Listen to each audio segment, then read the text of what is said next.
प्रेरक कथा राजा की चतुराई और ब्राह्मण की जीत। राजा की चतुराई और ब्राह्मण की जीत। कहानी में श्यामदास नाम का एक ब्राह्मण व्यापारी हरिलाल के पास 600 रुपये जमा करता है, लेकिन हरिलाल पैसे लौटाने से मना कर देता है। श्यामदास राजा विश्वनाथ से मदद मांगता है। राजा की चतुराई और ब्राह्मण की जीत। कहानी में श्यामदास नाम का एक ब्राह्मण व्यापारी हरिलाल के पास 600 रुपये जमा करता है, लेकिन हरिलाल पैसे लौटाने से मना कर देता है। श्यामदास राजा विश्वनाथ से मदद मांगता है। राजा अपनी सवारी के दौरान श्यामदास को अपना गुरु कहकर सम्मान देते हैं। ये देखकर हरिलाल डर जाता है और श्यामदास को पैसे ब्याज समेत लौटा देता है। इस तरह श्यामदास अपनी बेटी राधा की शादी कर पाता है। कहानी ब्राह्मण की परेशानी और राजा की मदद। कई साल पहले की बात है। एक छोटे से गांव में एक ब्राह्मण रहता था, जिसका नाम था श्यामदास। श्यामदास बहुत नेक और सीधा सादा था। उसने अपनी बेटी की शादी के लिए एक स्थानीय व्यापारी हरिलाल के पास 600 रुपये जमा किए थे। उसने सोचा, जब बेटी की शादी होगी तब ये पैसे काम आएंगे। समय बीतता गया और जब उसकी बेटी राधा की शादी का समय आया तो श्यामदास हरिलाल के पास गया। उसने कहा, हरिलाल भाई, मेरे 600 रुपये लौटा दो।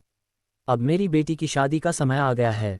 लेकिन हरिलाल ने मुंह फेर लिया और बोला, कौन से 600 रुपये? तुमने मुझे कब पैसे दिए? कोई सबूत है तुम्हारे पास? लिखित में कुछ दिया था मैंने। श्यामदास ये सुनकर परेशान हो गया। उसके पास कोई सबूत नहीं था, क्योंकि उसने हरिलाल पर भरोसा किया था। वह उदास होकर घर लौट आया और सोचने लगा, अब मैं राधा की शादी कैसे करूंगा। राजा की चतुराई। कुछ दिनों बाद श्यामदास को एक तरकीब सूझी। उसने सोचा, क्यों न मैं राजा से मदद मांगूं। वे बहुत बुद्धिमान और न्यायप्रिय हैं। वह गांव से निकलकर राजा विश्वनाथ के दरबार में पहुंचा। उसने अपनी सारी बात राजा को बताई और कहा, महाराज, हरिलाल ने मेरे 600 रुपये रख लिए थे, लेकिन अब वह मना कर रहा है।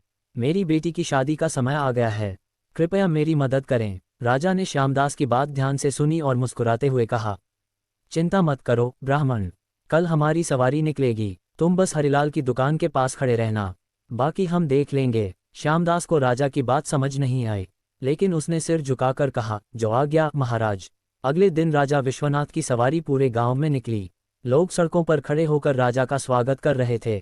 कोई फूल बरसा रहा था तो कोई आरती उतार रहा था। श्यामदास हरिलाल की दुकान के पास खड़ा था।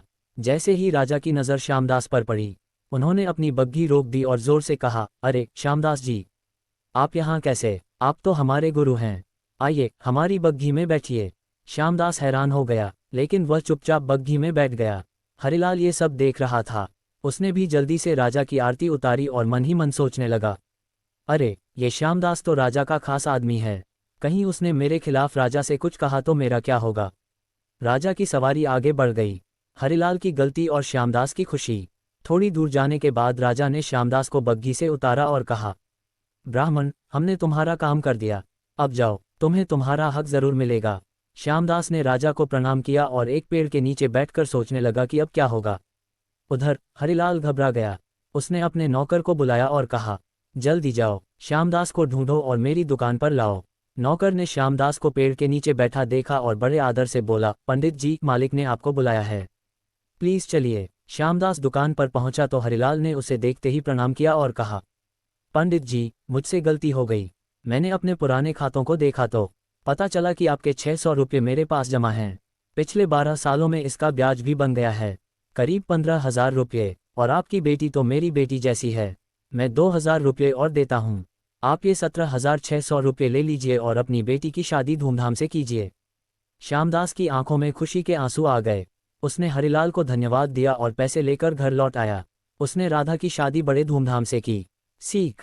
बच्चों, इस कहानी से हमें ये सीख मिलती है कि सच्चाई और अच्छाई हमेशा जीतती है।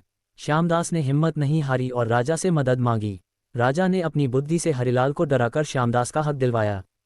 हमें भी मुश्किल समय में सच्चाई का साथ देना चाहिए। साथ ही ये भी सीख मिलती है कि अगर हम परमात्मा से अपना रिश्ता मजबूत रखें तो कोई भी परेशानी हमारा कुछ नहीं बिगाड़ सकती। सच्चाई और विश्वास के साथ आगे बढ़ो। अगर आप लोगों को यह वीडियो पसंद आई हो तो प्लीज़ चैनल को सब्सक्राइब करें, लाइक करें, शेयर करें और कमेंट में अपनी राय जरूर दें। राधे राधे, जय श्री कृष्णा।